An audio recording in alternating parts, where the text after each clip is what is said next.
शेळीपालन मेंढीपालन करत असाल तर एक प्रॉब्लेम तुम्हाला शेळीपालनात येतो, तो म्हणजे काय, एक एक पिल्लू होण्याचा.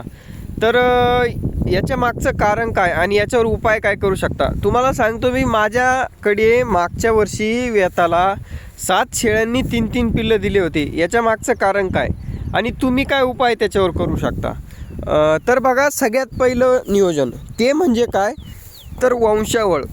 जर तुम्ही उंच पूर्ण वंशावळीची शेळी ठेवली 2-2, 3-3 पिल्लं देणारी, तर तिथं चान्सेस वाढतात की तुमच्या शेळीला 2-3 पिल्लं होतील.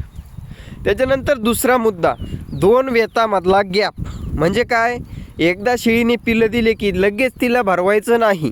थोडं 2-3-4 महिन्याचा मध्ये गॅप द्यायचा. मग शेळी पुन्हा पोट भरून कोठा भरला की मगच तिला लागवड करायची, जेणेकरून मग ती पुन्हा 2-3 पिल्लं आरामशीर देते. त्याच्यानंतर अजून एक उपाय, तो म्हणजे काय, शेळी एकदा हिटवर आली की तिला कमीत कमी 7-8 तासानंतर भरवायची, जेणेकरून जास्त पिल्लं देण्याचे चान्सेस वाढतात. या सर्व गोष्टी लक्षात आल्या असेल तर रंदे भैया शेळीपालन फार्मला सबस्क्राईब करून घ्या. आणि यूट्यूबवर सुद्धा व्हिडिओ आलेला आहे की माझ्या शेळ्या 3-3 पिल्लं कशी देतात आणि मी काय उपाय करतो, तर तो व्हिडिओ जाऊन बघा. आणि रंदे भैया शेळीपालन फार्म या इंस्टाग्राम पेजला फॉलो करा आणि यूट्यूबला सबस्क्राईब करा. धन्यवाद.